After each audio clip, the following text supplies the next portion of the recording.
Hey everybody, welcome to Moment of Clarity. I've missed you. I've missed you guys so much. Um, it's good to be back.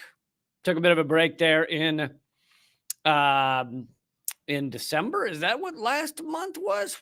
Where am I right now? What year is it? Uh it is. It's good to be back. Took a bit of a break. But thanks for joining me here at Moment of Clarity. Hope you'll take a second to share this. Let folks know, pimp it out, all that shit. Today's episode, I'm going to do a positive review of a movie. What?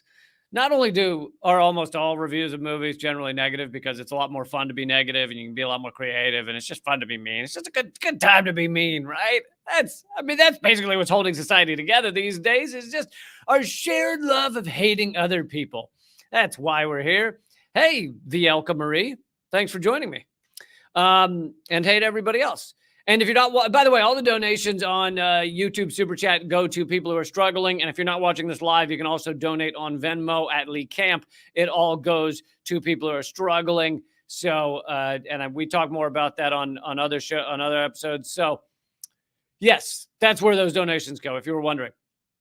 But yes, I want to talk about Don't Look Up, the new movie on Netflix. It's become a bit of a hit, and it's by my friend and yours, Adam McKay. Adam McKay, fan of Redacted Tonight. That's why I like him. If anybody's a fan of my stuff, then I just love them all together. They could kill babies, and I'd be like, you know what? That guy's misunderstood. Really, they could be just collecting puppy heads on like a necklace around their neck, and I'd be like, listen, you're just judging him out of context. Did you even ask him what the puppies did to him? As long as they like Redacted Tonight, I'm cool with it.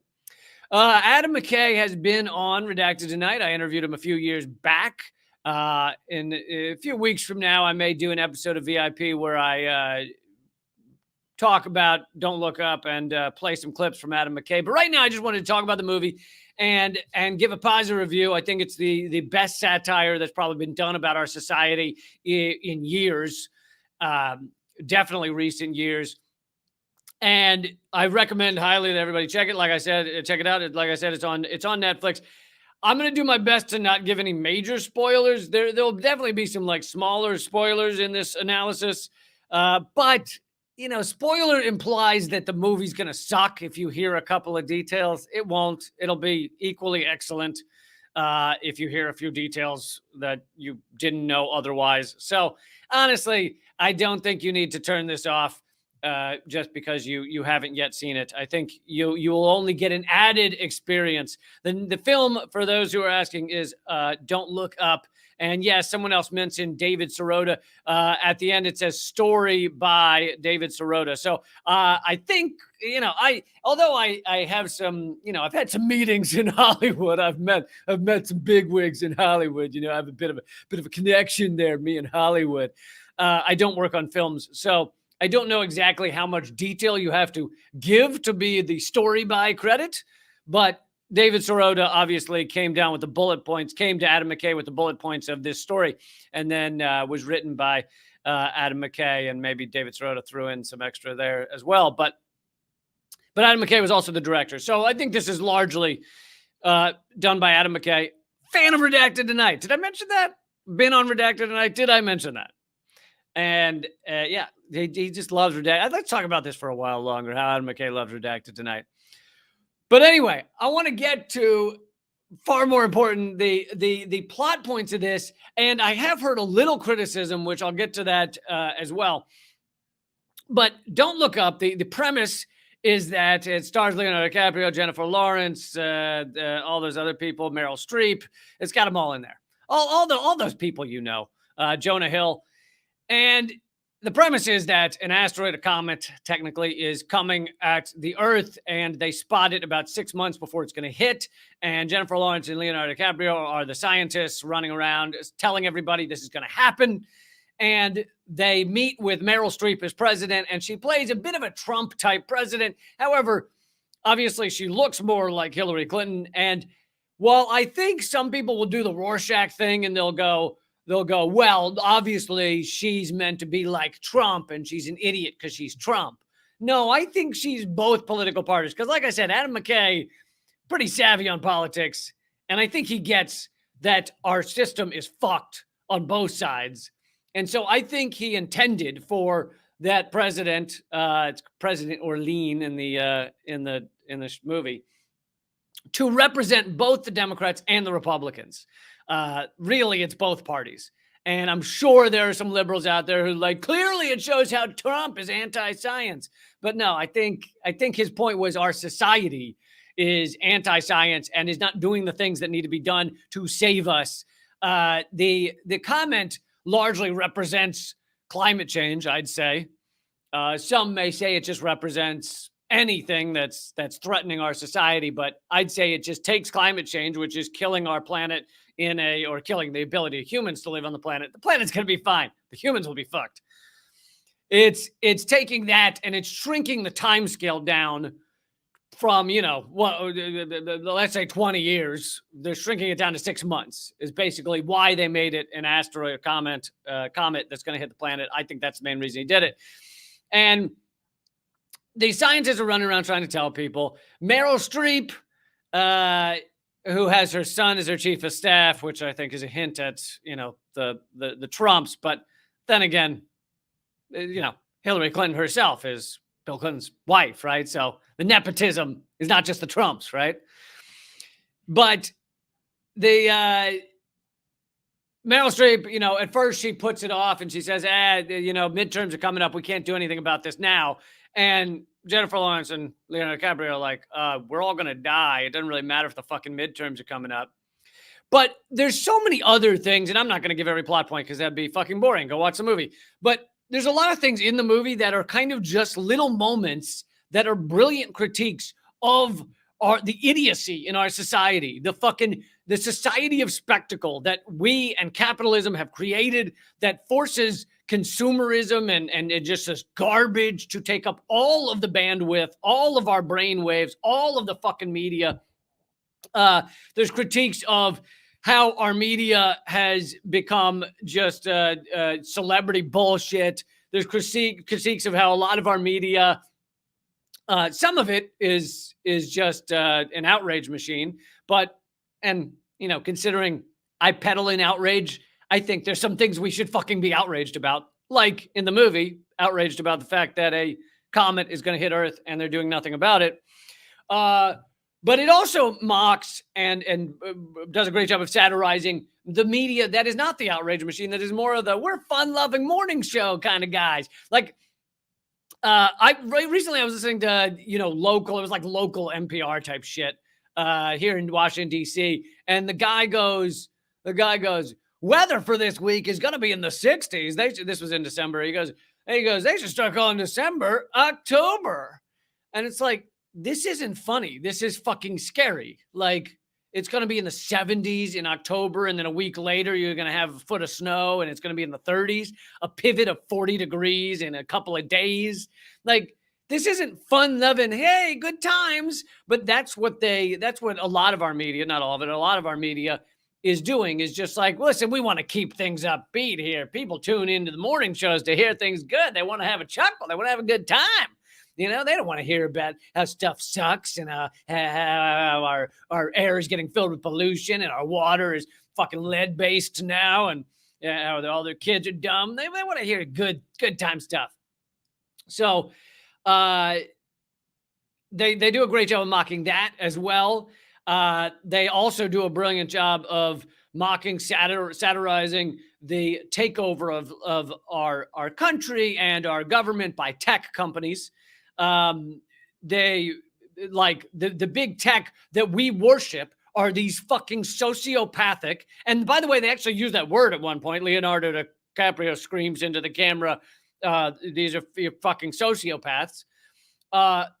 Big tech, these billionaires and Bezos, Elon Musk, etc., Zuckerberg, they're all sociopaths, billionaire sociopaths who think that they control all of society, that whatever's best for them is best for everyone, and that they are just going to run things, and largely they do. Now, it's not just big tech. They're the richest ones, maybe. Bill Gates as well. They're the richest ones, maybe. But it's big corporations writ large, right? They all own things and run things and tell the president what to do. And so what you end up seeing in the movie is that Meryl Streep, the fucking idiot president, they're about to send rockets up to try and deflect the comet with nuclear warheads, and then Bash Cellular, or Bash, whatever the fuck it's called, is the company, the pretend company that's kind of like the Tesla, the Amazon, the Facebook that runs the government, really tells the government what to believe. That billionaire pulls her aside and tells her not to do it because they want to mine the comet for minerals, for the shit they can profit from on the comet. And this is very similar, right? The analogy to climate change. Climate change is killing us. Fossil fuels are killing us. They're killing our environment. They're killing our ability to live on this planet. That is all happening in real time. And yet we do not stop using fossil fuels because too much profit in it, right? And it doesn't just go for fossil fuels. It goes for so many things. We're not going to stop doing it because there's too much profit in it. We're not going to stop mountaintop removal, despite the fact that it takes a mountain and just fucking wipes it off the face of the earth. All of the environment, all of the wildlife just destroyed, water polluted. We're not going to stop it because there's gold in them there mountains, the gold being coal. We're not going to stop fracking, despite the fact that it's contaminating all of our water and the fact that it leaks methane, which is a far more potent greenhouse gas. We're not going to stop these things because there's money in it. So that is the analogy with, it up in the air. And by the way, sometimes I call it up in the air. That's not what it's called. It's called Don't Look Up. I don't know why I can't get that straight. But Don't Look Up, for those, because I haven't mentioned this, and for those who don't know Adam McKay, this is a comedy. And this is another great point, and maybe why Adam McKay is a fan of Redacted Tonight, because comedy is one of the few ways that we're able to get these messages out there these days. You could not make a movie like Don't Look Up. I mean, you could make it, but it wouldn't be popular. A movie like Don't Look Up if it wasn't funny. Now, you can argue about whether it's the funniest movie ever made or it's only an average comedy or whatever the fuck. It doesn't really matter. You could say, it was okay. It was okay funny. And it's still, the comedy is used to allow people to digest these fucking scary messages that need to be digested. People need to understand this shit. And I hope they are able to. I hope that people who watch Redacted Tonight may find it funny, but also realize that the points that are being made are fucking important. And if you made Don't Look Up and just a serious, straight up movie of a comet coming at Earth and people being scared to fucking death, it would be an indie movie that would get a couple of clicks, but would not do very well because people are like, it's just kind of depressing. There's a lot of people dying. But you make it a comedy. I would argue that Don't Look Up is probably the best satirical look at our society since Idiocracy. And Idiocracy had some problems maybe visually because they didn't give them the budget to make it look good. But Idiocracy, if you rewatch it now, it predicted everything. Although it acted like it was going to happen 100 years in the future or whatever, when in fact it happened like 5 years in the future. So I feel like Mike Judge shit the bed on the time scale there. But so another aspect that is brilliantly satirized, I mean, the inaction of our government, the fucking failure, the anti-science shit. For those who haven't seen the movie, where the title comes from, Don't Look Up, is the Meryl Streep character, the Trump/Hillary Clinton/Democrats, Republicans, decide that they're better off if their voters don't look up in the sky and see that there's a comet coming at Earth. So they start a campaign of Don't Look Up. And so there's just this mass inaction on this thing as it's coming towards everybody, as it's coming towards the planet. And people start arguing. They say, the science is still out. We don't really know. And meanwhile, the actual scientists are like, no, we fucking know. The science is not out. By the way, oil companies, speaking of the science not being debatable, oil companies knew about climate change starting in the 1950s. They knew it was happening. I covered 1959. I believe, was the first American Petroleum Institute speech in which one of their scientists said, this is going to cause a heating up of the earth. And then, of course, that science got more and more specific as the 60s and 70s went on. And again, they covered all this up. But we now have the papers. We have the documents, as fucking Alex Jones would say, except he'd be lying. We literally have the documents showing that internally, the American Petroleum Institute, ExxonMobil, etc., internally, their scientists were going, oh, yeah, the Earth's heating up. Yeah, we can see it. We can see it in ice cores. We can see it in the air. We can see it. It's predictable. They fucking knew. And we have the documents now. And I did a whole episode of Redacted, a whole 10 minutes, 20 minutes on Redacted on this.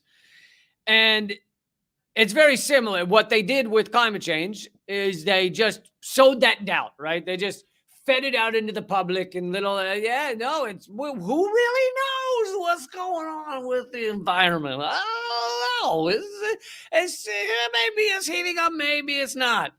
They just plant those seeds of doubt, and they get it on plenty of media, our mainstream. By the way, you had Fox News planning the climate change is a hoax, ha ha ha, all through the 90s, all through the early 2000s. I don't know. Maybe they still do it now. I don't know. But so you have them doing that. The number one watched news channel is doing that, saying climate change, ha ha ha, ridiculous.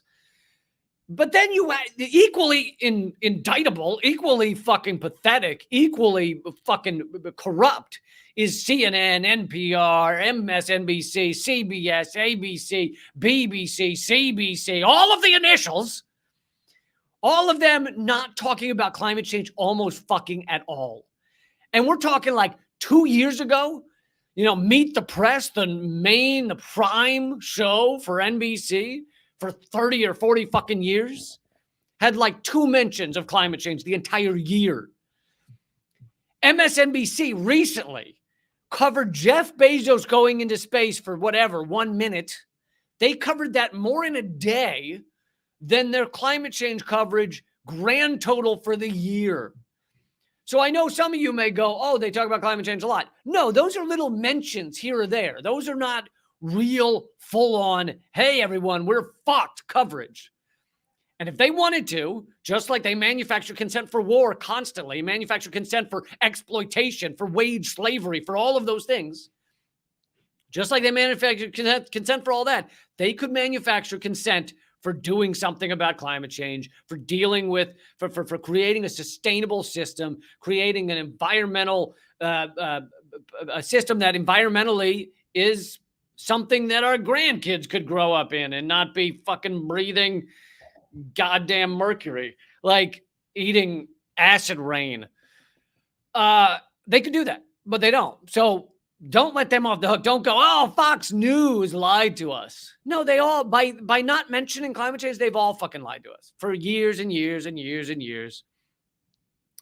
So anyway, they in Don't Look Up, they brilliantly satirize inaction, anti-science belief. They, like I already said, they satirize the profit motive, the idea of allowing people to die in order to exploit, rare minerals, shit like that.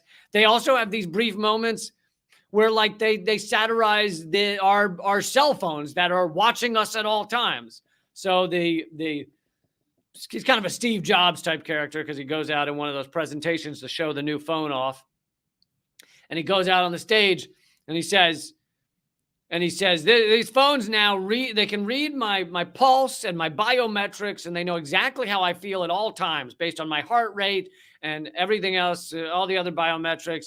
And so they can know, and then it shows up on the screen, it shows his biometrics, and it goes, you are feeling sad. And then to adjust for the fact that he feels sad, it shows him a video of a puppy riding on the back of a rooster. And of course, the idea is that your phone knows all that shit about you, and is like, oh, you're feeling a little depressed, and then thinks the solution is to just show you some fucking stupid kitten video. It's like, here, look at this kitten video, and you'll forget the reality in which you live that has made you sad. So it's satirizing both things. The idea that, look, we don't have to actually change our environment, change the way we live, change the way we exist.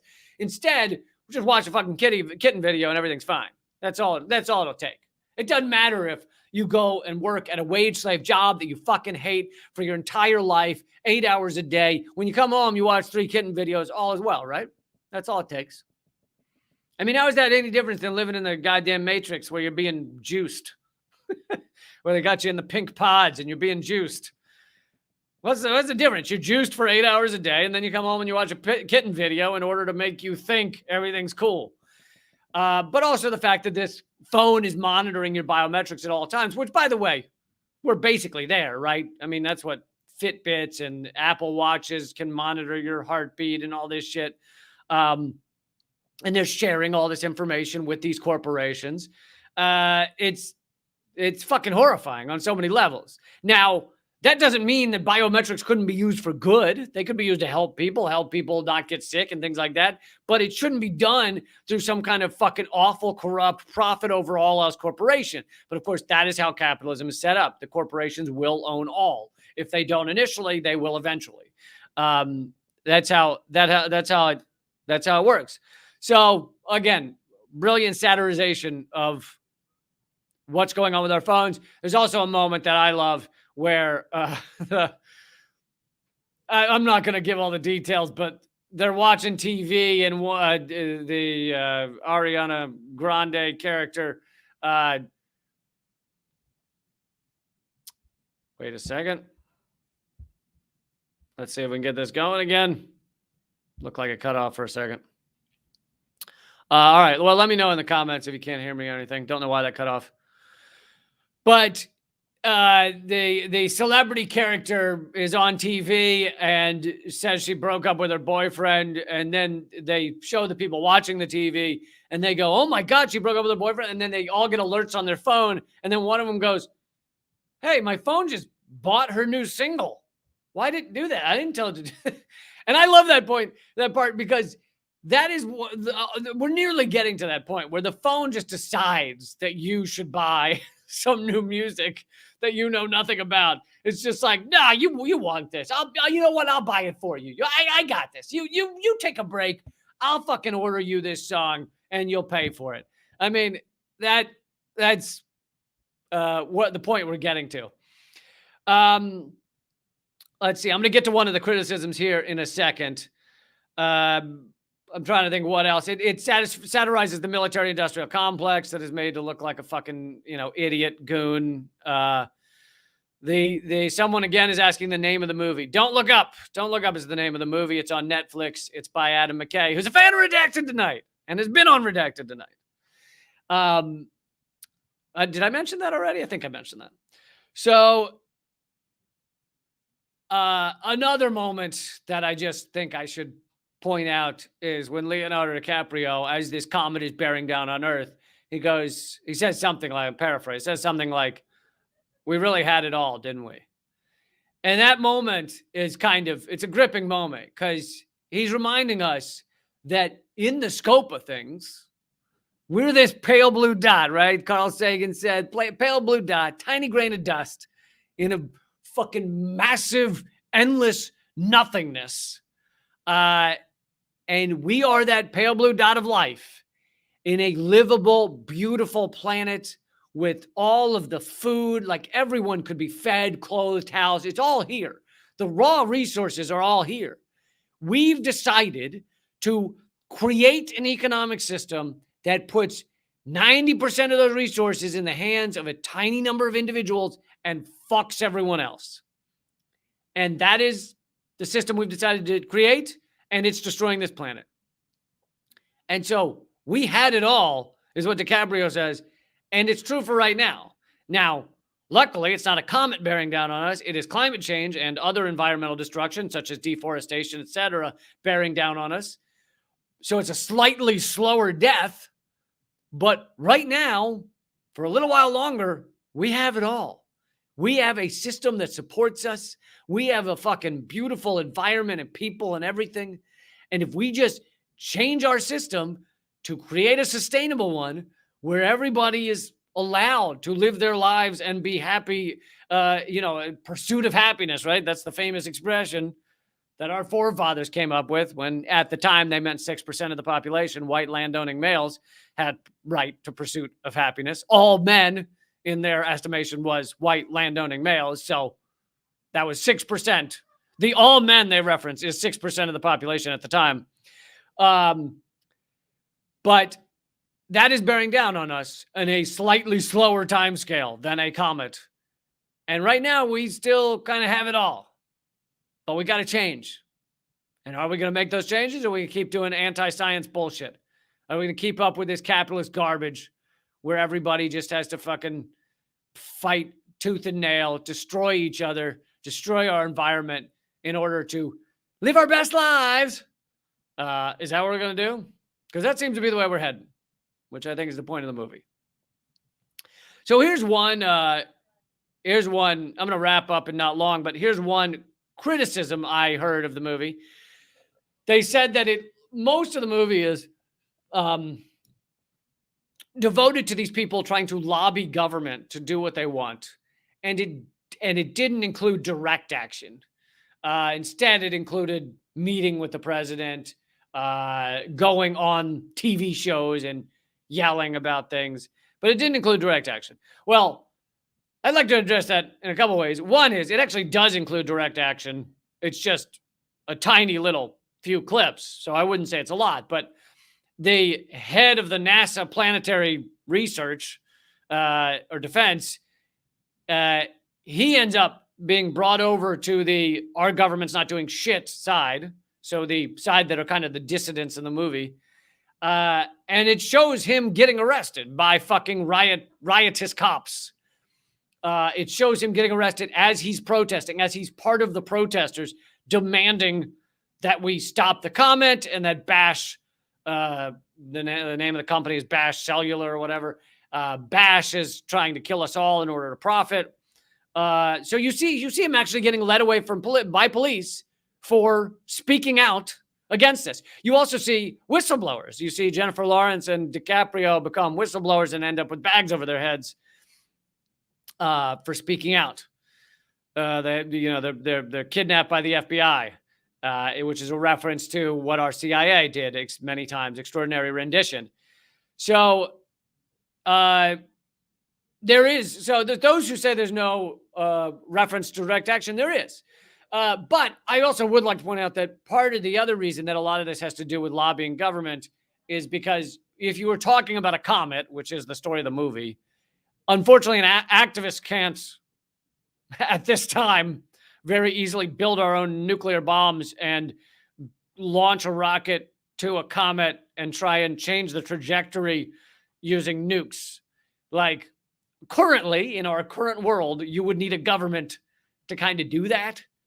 So, unfortunately, you have to lobby the government in that cause. Now, the lobbying can be done via direct action, via interrupting business as usual, which is what you see in that montage that I just referenced, where people are getting arrested. So I get that people might want, 20 minutes devoted to direct action or something out of this 2-hour movie, but I'd say that it was satirizing a lot of our society all within a tiny amount of time, and I don't think it could really spend 20 minutes on covering direct action. Anyway,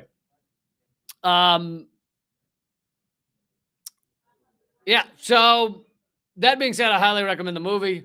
Like I'm pointing out, which I'm not sure that sure some are, but a lot of people who are also telling people to watch it might not be pointing out that there's a lot of tiny satirical points about our society throughout it. It's not just the larger picture of comet coming at Earth, no one does anything, which is kind of the largest satirical point.